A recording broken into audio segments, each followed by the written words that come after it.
Hey guys, welcome back to World Mechanics. Our mission here at the garage, guys, is to save you as much money as we can. That's why we make these absolutely free videos. Let's go ahead and start on it now.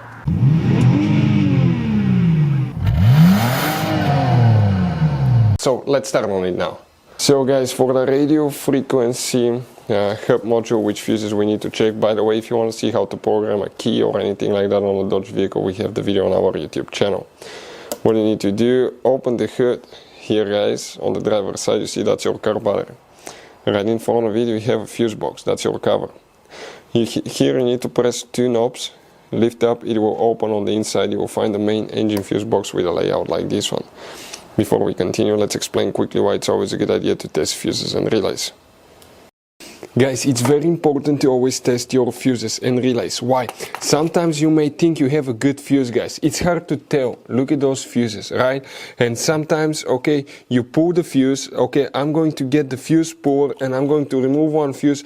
I want to show you on that 20 amp fuse. Sometimes it's very unclear if that fuse is burned or not. You may not clearly see it. So always, guys, test them, because if you don't test the fuse, you assume it's good. You end up spending money, time and diagnostics for problems that do not exist, guys. So you can just waste your money and time. Always test your fuses, always test relays. We will put links in the description of the video below where you can find, guys, a video for testing a fuse and testing a relay that will explain everything that you need to do. If you guys need to buy any parts, tools for your Dodge Ram, fuses, relays at a really good price, quick shipping, that way you do not waste money and time, we're going to put a link in the description of the video below for your convenience. Please check it out. For the radio frequency hub module we need to check just one fuse.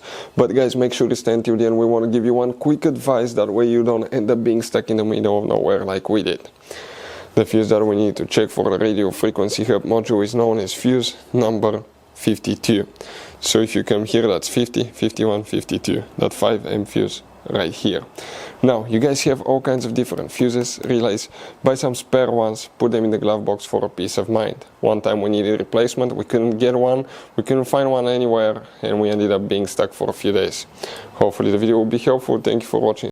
Hopefully, guys, the video was helpful. Please do not forget to comment, like, subscribe. That way we can keep making these absolutely free videos. Guys, we have more than 19,000 free repair videos on our YouTube channels that can, guys, save you thousands of dollars in future repairs. Check them out. Thank you guys for watching and see you next time.